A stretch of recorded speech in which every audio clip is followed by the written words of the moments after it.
Well, perfect. So welcome MakerDAO community and welcome to the 42nd Collateral onboarding call. I'm Retro from the Sustainable Ecosystem Scaling Core Unit, and I have the pleasure of being joined by Monetalis Group today, Allan Pedersen and Alessio Marinelli.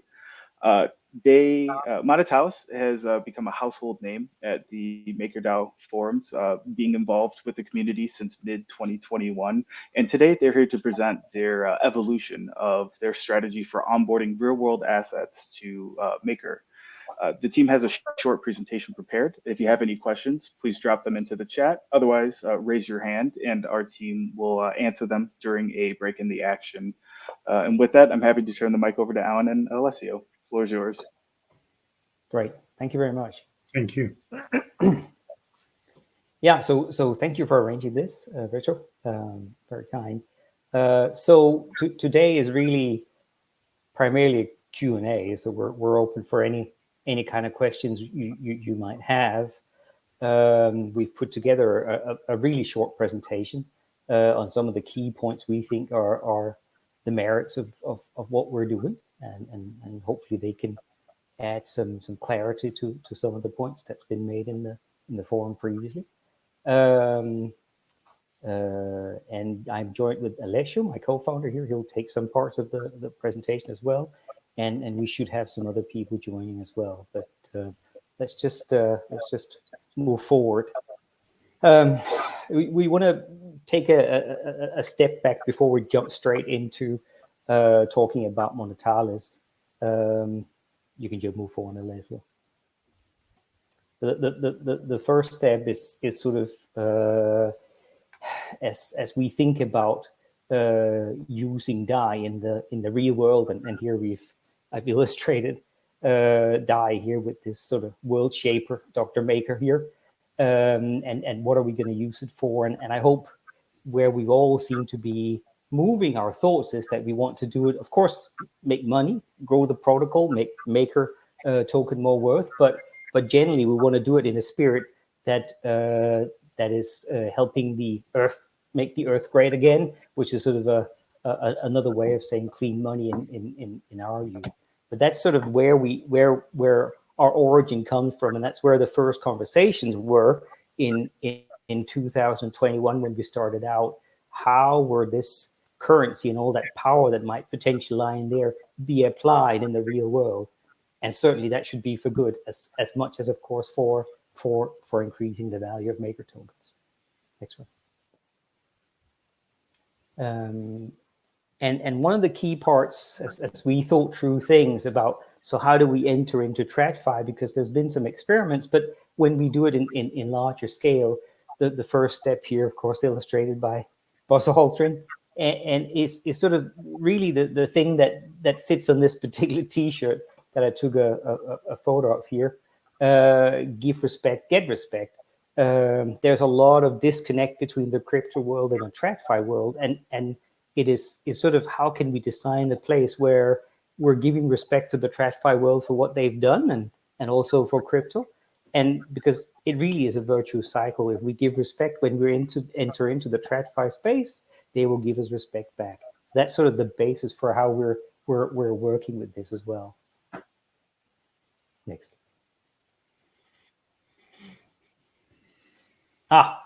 So how do we do that? And this was another part of our background is we need to seek high standards for when we enter into the TradFi world, because they will be looking at any crypto affairs, particularly at large scale, into the TradFi world with in deep detail.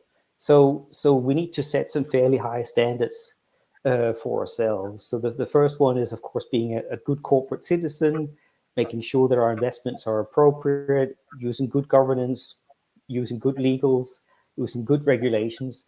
That there, by the way, is a spotless cheetah. They exist out in the nature, and the point being that we need to be somewhat spotless. That's the point of the illustration. That's the only explanation, or the only illustration I'll need to explain. And then the other part is try to make sure that the money that we put into the traditional finance world, they go to a place where they are a positive market force. I think that's very important, particularly here in the first steps. So that's why clean money investing came up as being a key part of our entry into this world. We need to not distort markets. We need to seek places where there is competition, and where we can add innovation as well. We think those things, high standards and being a positive market force, are important for how we enter in and engage with the TradFi world. So those were sort of the thoughts we had behind us when we were thinking about, so how do we design the right way of entering into TradFi together with Maker? How can we help that happen? Alessio, jump.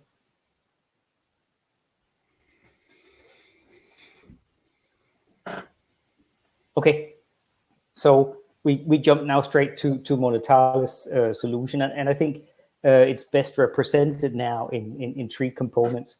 It was less before, but we learn. We've learned a lot over the past year about what works and what doesn't, and what seems to fit and what doesn't seem to fit. The key part, or the biggest part of where we clearly were underestimating the needs, were in the middle part, which we call Arena, which is really the integration point, how to move from the TradFi world to the DeFi world, how to move from investments in lending or in bonds or whatever you have, and on to Maker and vaults and so on. The scope and scale of what actually needs to happen when you start digging into the detail of it, not just the legal structure, but all the operational structure of it, and thinking through how to make sure there's no single point of failure. That is actually it's a substantive piece. Christian is working a lot with it, and we've spoken a lot about it as well. But that's some piece that we need to focus a lot more on than we had originally thought. We'll present a little bit more about that later. Then we have two horses. We think we'd like to put that in the hands of Maker. No, go back. I'm done. The first one is that's fine. The first one is Clydesdale, which is, I think everybody knows, is a workhorse, and that really is the idea, is for us to help give Maker access to a number of market tools. Basically, how to get hold of asset managers, how to get hold of all the tools that sit with asset managers, because we think adding that toolbox is material for us to be able to build an appropriate portfolio, build an appropriate balance sheet, and get much more sophisticated in how we think about ALM. We're very sophisticated on the crypto side, but equally we can be much more refined in the other side. I know Sebastian is working a lot on this, and of course what we hope to do is opening up that box via Clydesdale and giving him a lot more tools that he can work with, and then of course do it fast, because right now, as the markets are moving, we want to make sure that we can get some of this going really fast, so we can start building some yield and diversify from Circle as a counterparty to have other counterparties as well. On the other side of, on the right-hand side, I suppose, we have Lusitano, which is it's actually a Portuguese horse that is clever, can turn on a dime, and are generally, one of the better. It's a pleasure to ride. But that's the one where we want to try and onboard various credit teams to create a platform where we can start having some more innovative solutions as well, and add them to the bench of Maker, so we can start building a complete platform.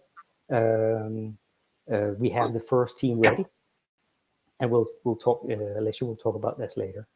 I think you can move on to the next one, Alessio.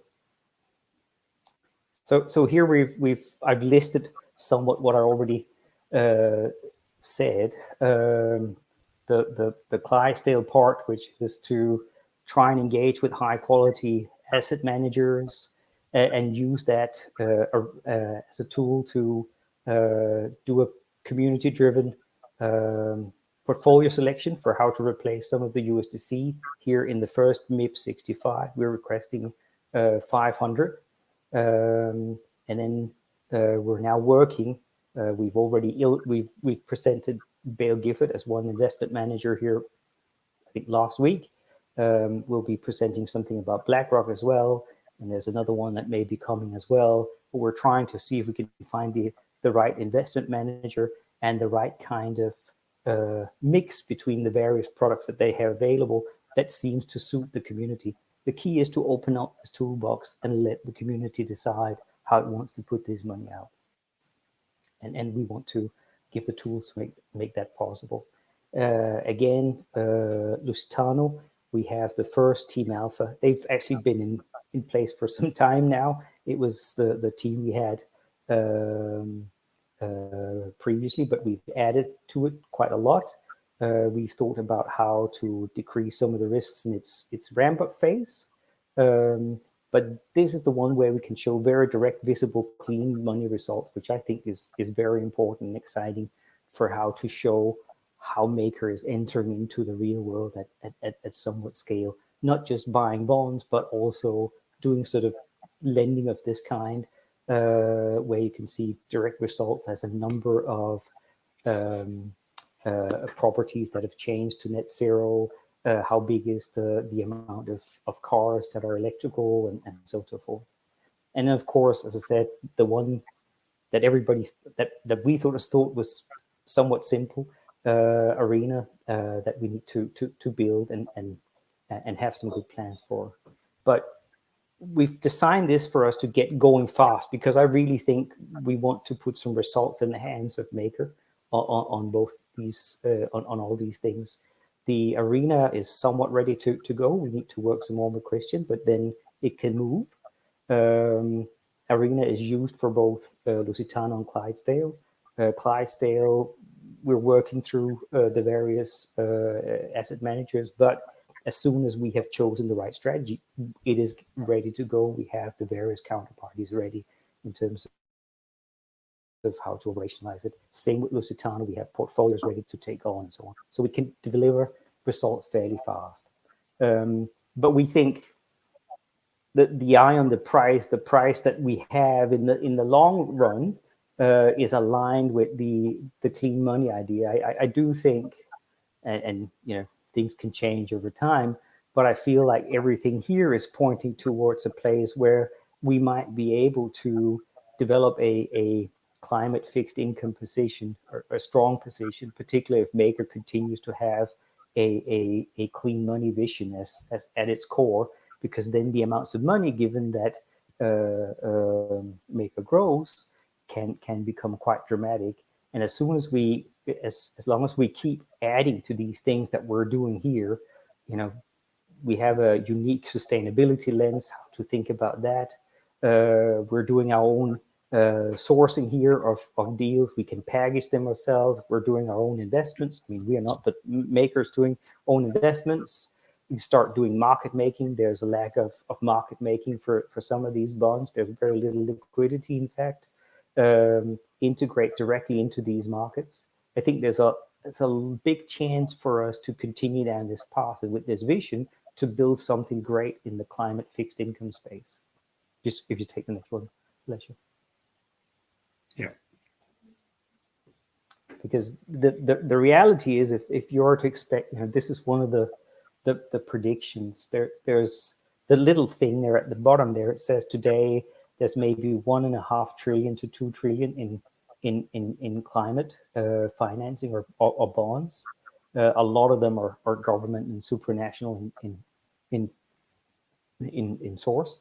But if you see, here's even from the, you know, current policies to truly net zero policies, you can see the expectations from this particular bond market. Some of them are a little bit smaller, but some of them are a little bit higher. But broadly speaking, we're past 30 trillion dollar mark. So that's an immense amount of growth in a fairly short time if this really kicks off. Even a lot less growth would be fine. But the point is, there's so much growth being made that there's a chance that we can actually build a position in here with the backing of, I mean, given that the currency of DAI grows dramatically, and we continue to be opinionated about what we believe is truly climate changing bond financing. Next one.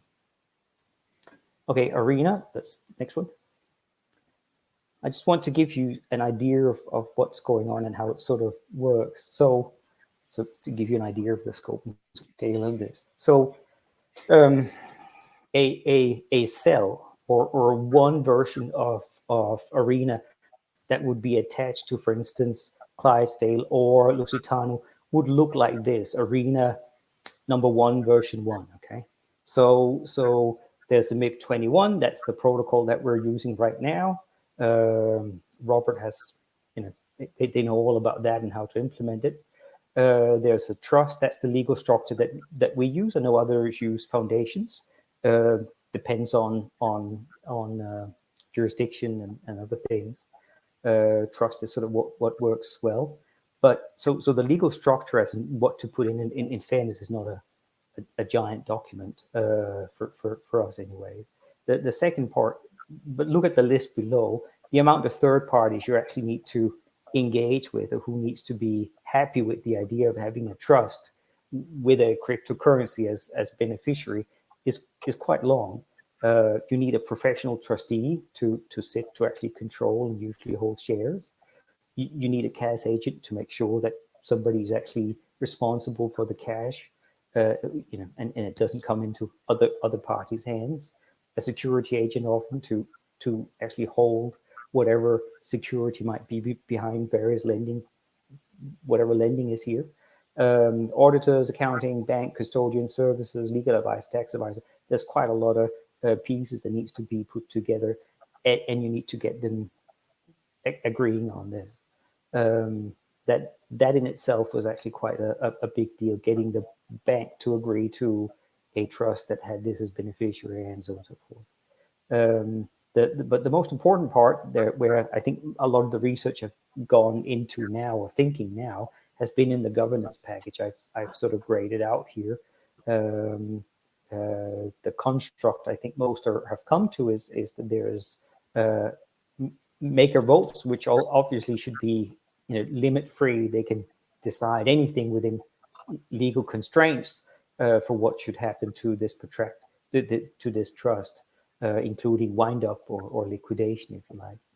Then a committee structure that monitor, report, can potentially decide or approve on minor exceptions, and then the trustee, who should fundamentally make sure that a day-to-day operation happens.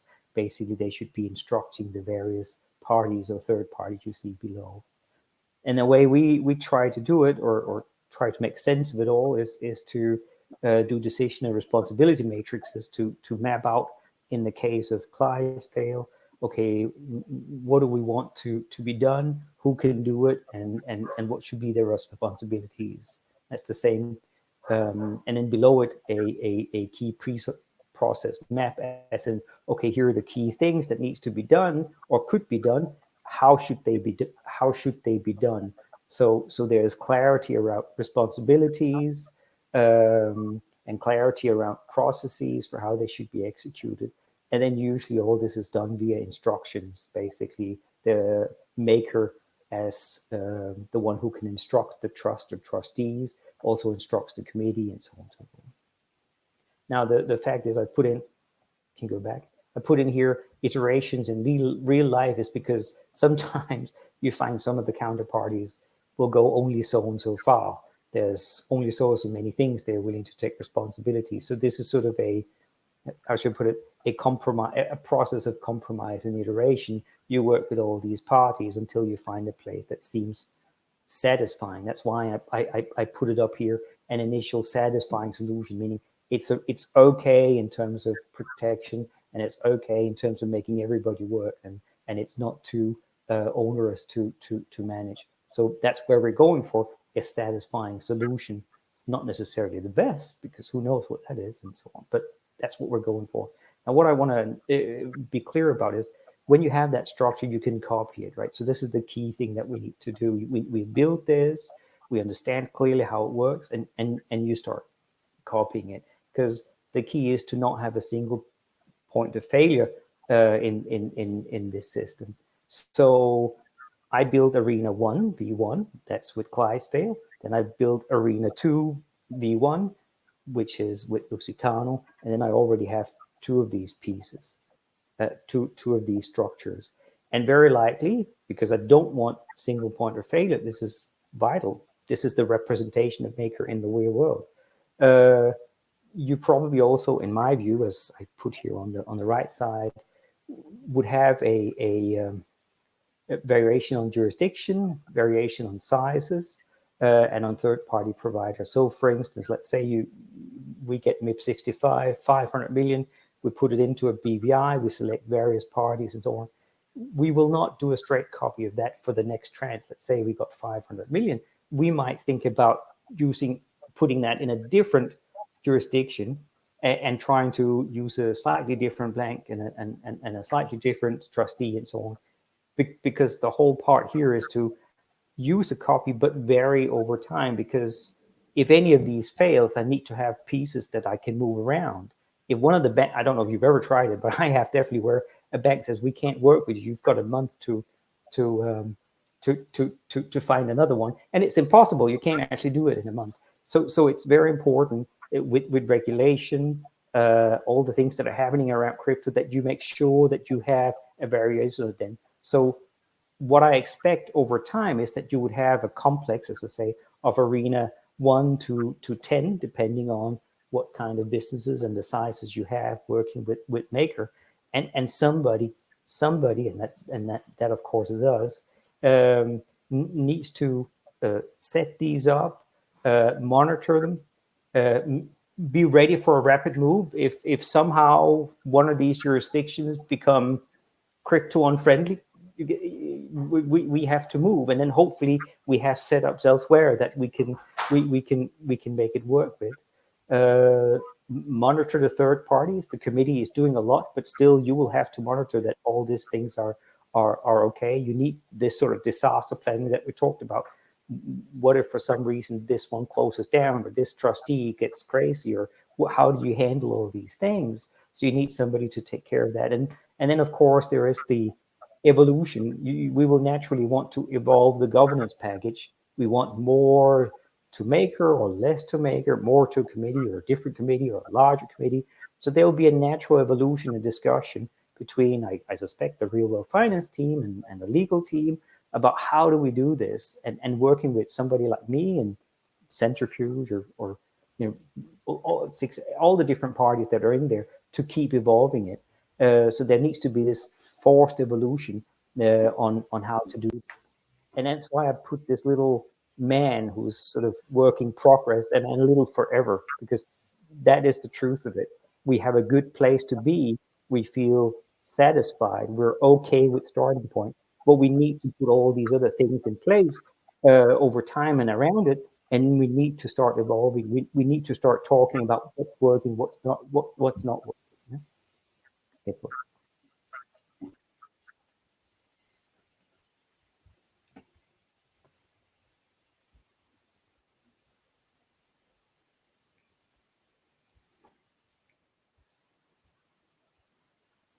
Alessio, we can take the next slide.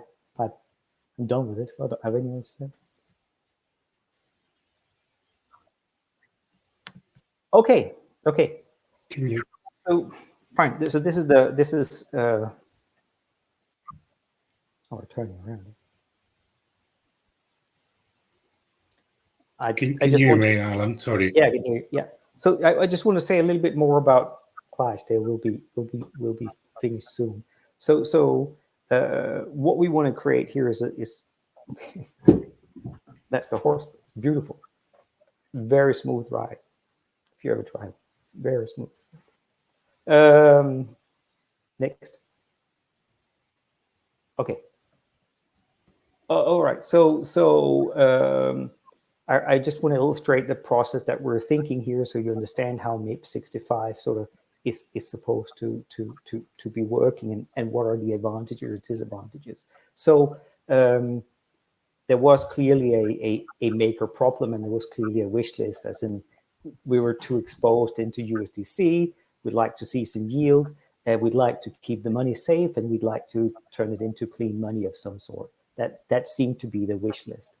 So what we've gone out is to speak to a number of institutions to see if we could build a solution.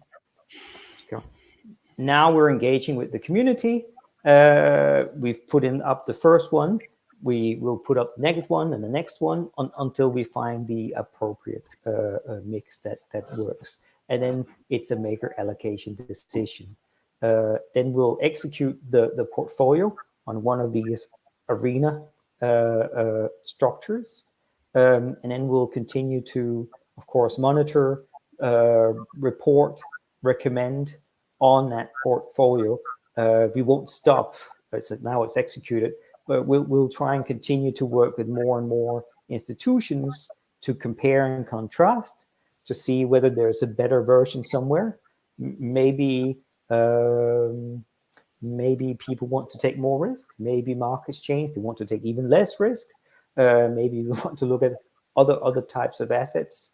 Very likely, ALM will expand much more in complexity, and very likely there will be much more specific demands on maturities and yields and other types of things to match it better up with the ALM, and that's what we'll continue to do. So that's why I put an accelerator. That's why I put the picture of accelerate, because that's the whole point. I would like to see if we can, with this structure, help accelerate engagement with institutional asset managers to make sure that all these tools are in the box in the toolbox for Maker, so you can start applying them for the USDC and potentially other assets that one considers appropriate for moving there. We have some ideas, and we'll just continue to put them on. I think what I just want to say is on the advantages here, because so in our experience working with the institution so far, we found them to be very receptive on the fact that we come with concrete things that they need to solve.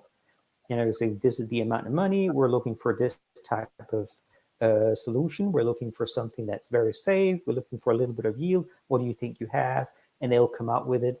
They will very quickly start talking about, okay, but how is this going to look? What is it?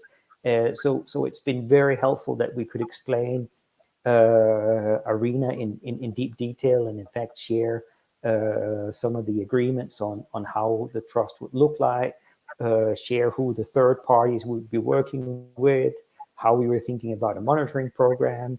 That made them much more willing to move very, very fast in terms of finding solutions and working with us. And where some of them still have, there continues to be this sort of, we want to work with crypto, but we're a little bit worried. So that we can explain them about, well, they're good guys. It's a little bit different for certain, but it's good to work with. They're very open. That sort of feedback has been very helpful, and the fact that they know that when we move through this process, if we get to the end, there's a continuing relationship in terms of we continue to operate with them, as in we're operating the Arena model, and of course the community interactions with MIPS and signal requests are entirely and absolutely and Maker vote entirely foreign for the vast majority of them, and you sort of need to lead them a lot through the process.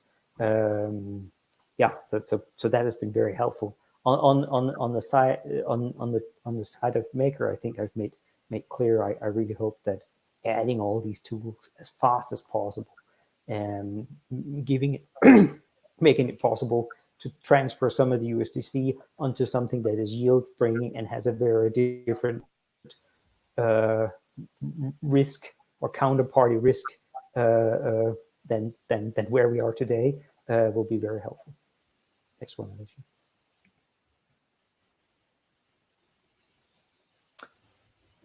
Okay.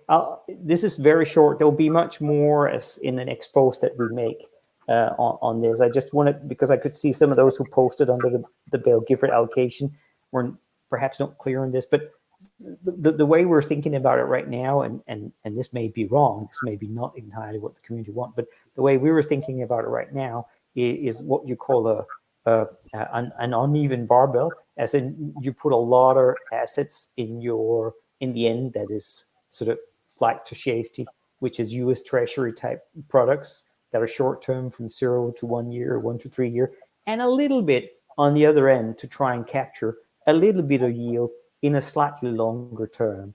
And Bale Gifford was perhaps not the right one to start with in discussions, because you felt like you missed the other part of the equation. But those were intended to be capturing a little bit of longer term yield with a 3-year alpha USD focus and basically global corporate sustainable investment grade bonds. So that was the intention. We worked a lot with BlackRock. We'll be presenting those. Our expectation is to look at what you call, index-based ETFs. So that sort of becomes the bond strategy, those particular indexes, because they're just exceptionally low cost, 0.07%. Very hard to beat. They're extremely liquid. We're starting to get some numbers at them, and we can immediately deploy. So even if I set up Arena today and I get the bank account ready, which shouldn't take very long, for an investment mandate for that to be really up and running, it's going to take some time, because they're actually purchasing, assets for you.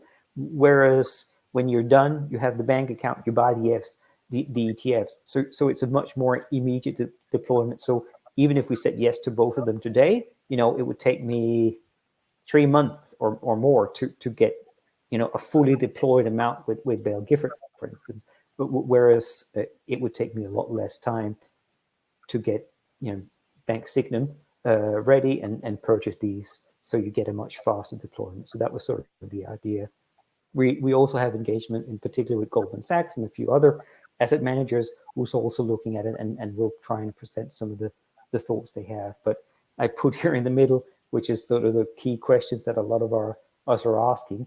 Are we putting the right strategy for this? But so far, it sounds to be like the right response for this particular situation. Next. Alessio. I give it, Alessio, please. Okay. Hi, guys. Thank you very much, Allan. So I just wanted to provide you with a very quick update on Lusitano. Obviously, we have published a number of updates already, and I don't want to repeat myself too much. So I will just touch upon some key updates that have occurred over the last most recent months. And then if there are any questions, I'll be happy to answer them. The first thing I wanted to bring forward is of course, as Allan suggested, Lusitano is based on the feedback we've received in the past. What we have done is we have focused on the onboarding experienced teams that can focus on specific asset classes. In this case, Team Alpha, which will be led by me, has already been onboarded. This includes George Ashworth, who's the former managing director of Santander Asset Finance. He's got 40 years experience in the industry. He's managed, he's had billions under management, and chairman of the asset finance board and so on. So very experienced individual. Howell is also joining us from Hampshire Trust Bank. I've known Howell now for a number of years. He has built a number of portfolios, more kind of lately at Aldermore Bank and HTB. I think Aldermore was in excess of £200 million. over the last 6 years without any capital losses. They come with a team of credit analysts and, of course, a financial controller. What's key to our business model and generally to business models in this industry? So what we are putting forward here in terms of team structure is nothing new in the industry. Most team, in fact, that operate in this market have the same number of resources and skill sets. What's important in these kind of structures is that we are supported by the right external partners. So in this case, we have on our legal panel, we have DLA Piper, Alessio Goddard, and Reed Smith, extremely experienced in the SME lending space here in the UK, so the non-banking lending space. I know, for example, Alessio Goddard alone is managing 50 different lenders and has 30 years experience in this market. DLA Piper is extremely well known as well. So really happy to be onboarded. The great thing is that they're not only partners on the legal side, but they can also act and provide us with really interesting introductions from an origination point of view. We also have external auditors. I'll talk a little bit more about how we use this, but external auditors are specifically IAA and Team Mystery. So Team Mystery is Taron Mystery, is a former partner from Grant Thornton, who used to lead the corporate part of the corporate finance function in Grant Thornton here in the UK, and he specializes in external due diligence on behalf of funders. So he carries out the due diligences of non-banking lenders on behalf of credit funds and institutional banks. And then, of course, we have a number of partnerships we are developing from a business development point of view. So between myself, Allan and George, and Awul, we have an extensive network because we have worked now in this industry for decades. We have an extensive network already of potential lenders we would like to onboard, but we also have the benefit of working with very large funds and very well-known players in this market who bring other opportunities to us. I've already touched upon the key players in the team, so I won't go into more details, but I'll be happy to answer any questions on this. With regards to how the team will operate, well, the beauty of the model that we are trying to implement is that it is a very well-known model, and it offers a high degree of control to MakerDAO, and more importantly, a high visibility on both the selection of lenders, the loans that are funded, and the underlying collateral that is offered as a guarantee.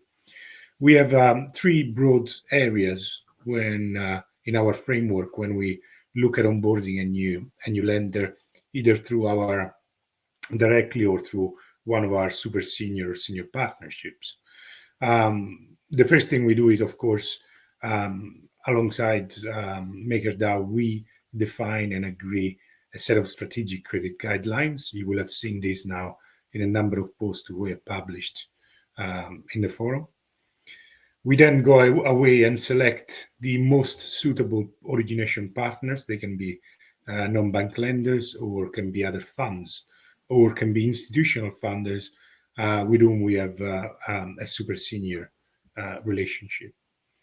And then finally, what we do is we carry out a very detailed commercial and legal due diligence directly with our team and using our legal partners in this case.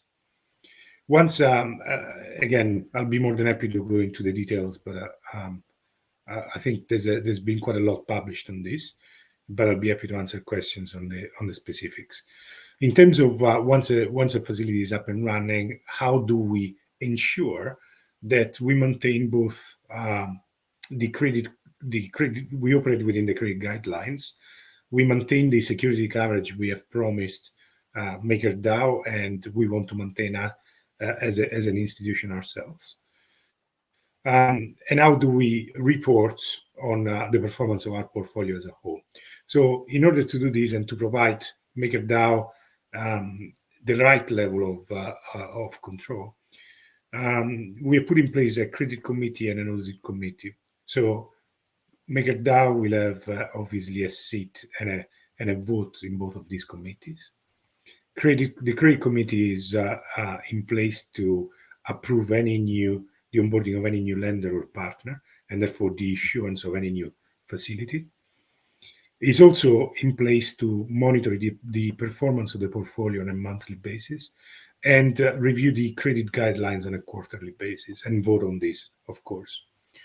The audit committee is in place to do two things. Well, the first thing is to look after the management information that we share internally with our external partners and, of course, with MakerDAO, and ensuring that the information that we have provided is complete, accurate, and frequent.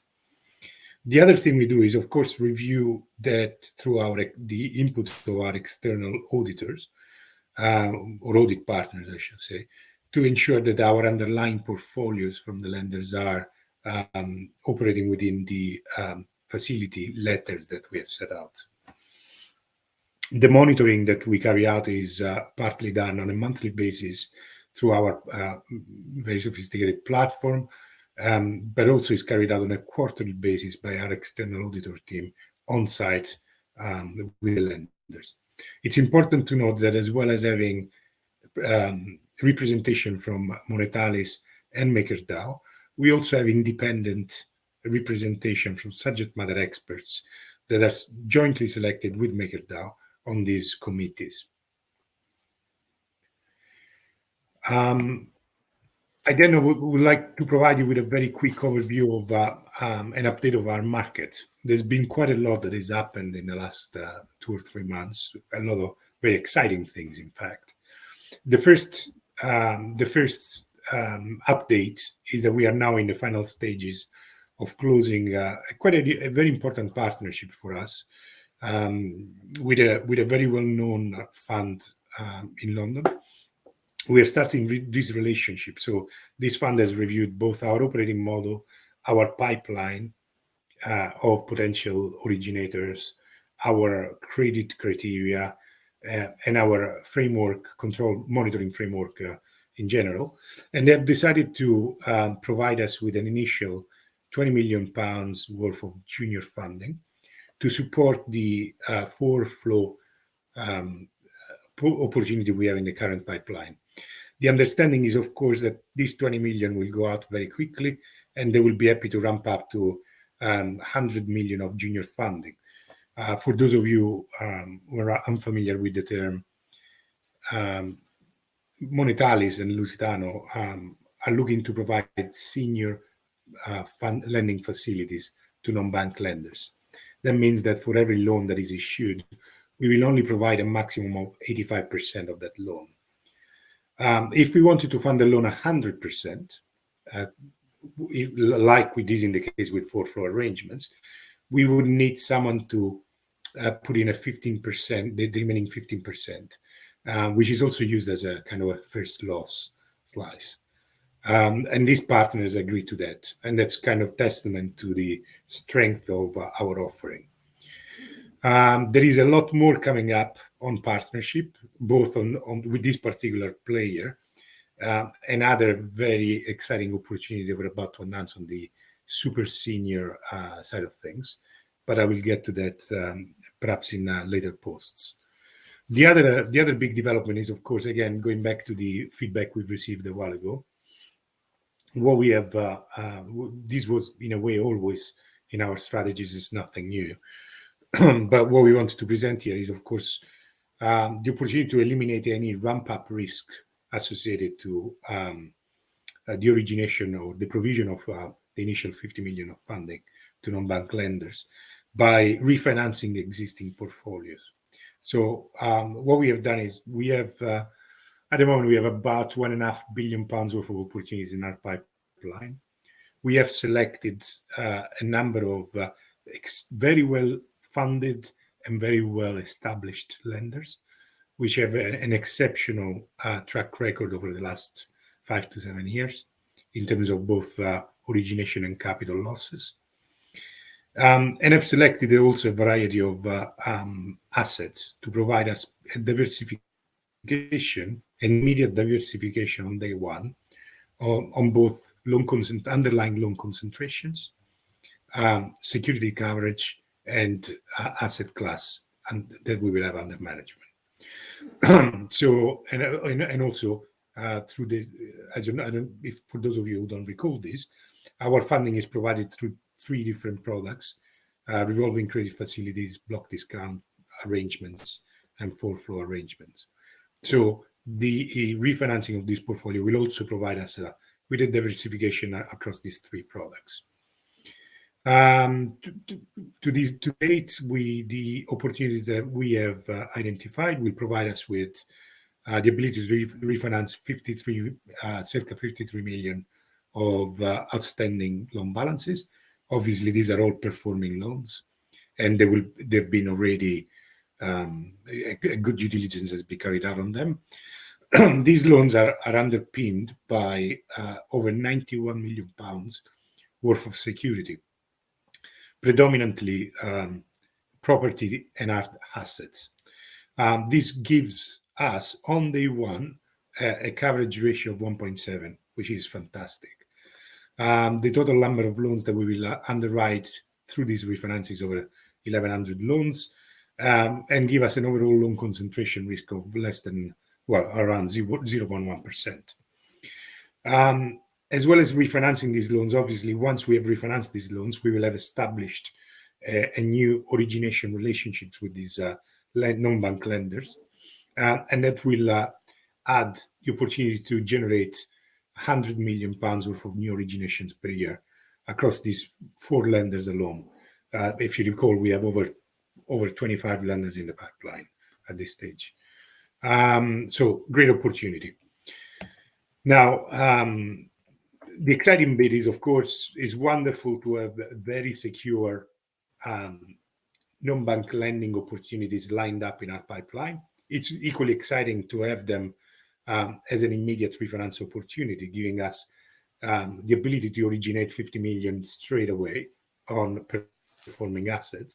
But it's equally exciting to know that all of these opportunities are compliant to our green strategy, so the ESG, the green economy initiative that we have undertaken. The refinance of these portfolios will allow us to fund basically the refurbishment of circa 100 residential and commercial buildings.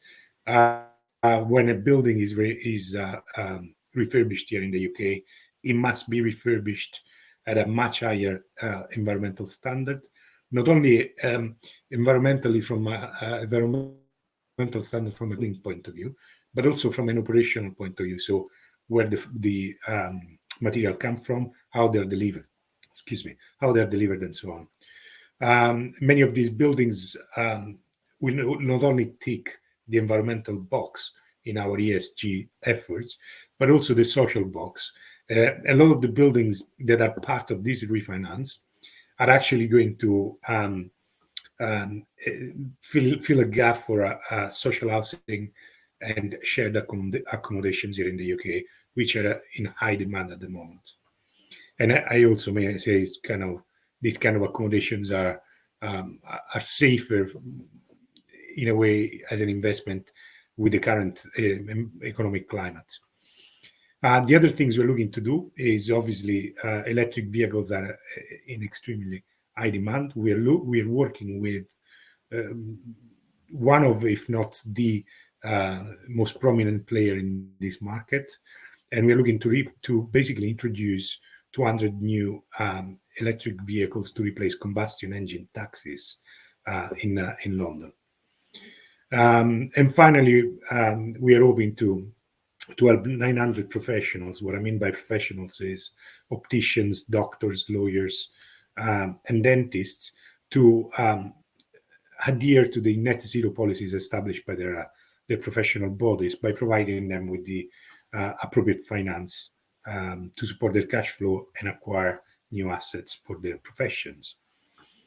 This ESG contribution is obviously only an initial contribution and is associated solely to this initial 50 million of refinance, which represents our phase 1 origination. As we grow into phase 2 and phase 3, and we move into a scale, we reach scale in terms of origination, the possibility for us to do good in the world in terms of ESG are massive. We know that on a yearly basis, we'll be able to help around 10,000 businesses with the transition to the green economy. We'll be able to support something that is particularly important in this period, which is the installation of photovoltaic infrastructure. One of the exciting bits we are looking at the moment in the industry is more and more manufacturers are moving from a CapEx type investment for photovoltaic to an OpEx investment. So where these infrastructure are funded and then rented out as energy bills, much cheaper energy bills to users, so to businesses and residential homes. It's an area of extreme growth at the moment and a very safe area because the counterparties involved are extremely big. We're also we have a very ambitious plan to help replace 10,000 combustion engine vehicles per annum through the 2 or 3 players that we have identified in the market. And then finally, help refurbish or develop 4,000 buildings every year, whether they're residential or commercial. I think that's it from me, Allan. I'll hand it over back to you, but as I said, I'll be happy to answer any questions on this.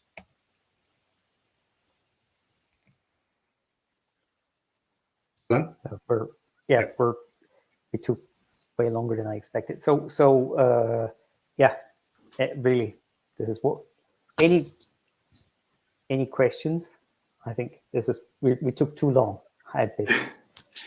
It was a lot of information to get through, and like you said, it's been a long process to get here. So definitely appreciate the detailed summary. As we're waiting for questions to queue up, seeing that we have a couple minutes left here, I just wanted to ask more of like a nebulous question where your team talked about how the arena serves as the initial starting point for a lot of these frameworks that your team will continue to build a strategy upon. I wanted to extract from that what was one of the most important lessons that your team has learned over the past year about working with a DAO and how to incorporate the DAO into the strategy to make sure that all teams can move as quick as possible and have all the requirements check boxes checked.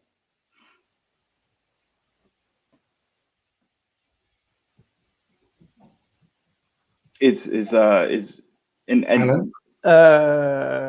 think the first thing you learn is that. Can you hear me? Yeah. All? Is it okay? Yeah. Yeah. No. Okay. Yeah, we can hear you. Okay. So I think that the first thing we learned is that first thing we learned was that things have a process, what you would call a consensus and compromise process, right? It's one of these cases where nobody really gets exactly what they want, but by compromise and consensus, we all get to a place that probably in aggregate is better. So I think the first thing we learned was to just take it easy and move it slow through these pieces. I think that's been the biggest learning in terms of working with the DAO. Definitely, and I think get in contact, right? As a start publishing, start answering, start figuring out what is the opinion, because this is really what we're trying to work with a community, and it's hard for you to gauge just offhand what is the true view of the community. So yeah. And not be afraid of trial and error. That's another thing I find here. You're going to be wrong. You're going to be wrong from time to time. That's the nature of this particular thing. Yeah, and I think the evolution and value of what you just described is self-evident by how the community doesn't seem to have too many questions for you today, but also through the detail and the ability to facilitate that discussion in the forums is definitely something that I've been a fan to follow throughout Monetalis' journey, just to say the least. As we want to share just real briefly. Doesn't look like I can share my screen at the moment, but I was going to throw up here that the two... We've enjoyed all the rank discussions. They've been very frank. Yeah, and apologies if there's any connection issues. It sounds like there's some latency problems, but just wanted to remind the community that the MIP65 and MIP68 polling is live now with just under about 13 days left for that polling. In the event that the community does have any follow-up questions, what's the best way to get a hold of both of you gentlemen to continue the discussion? I think an email to either Allan or myself. They're welcome to find us on. Sorry. Yeah, I will get back to you straight away. Yeah. Mm-hmm. Perfect. Well, it does look like some connection issues are playing a role here, and we are at the top of the hour, so I'm going to go ahead and wrap this up. The recording of this conversation will be posted in the forums as a follow-up at forums. Email of the forum is fine. Perfect, and we'll make sure to have that contact information available in the post as well. So thank you again to Allan and Alessio for that detailed presentation, and looking forward to the ongoing conversation in forums. Thank you, everyone. Thank you. Thank you very much.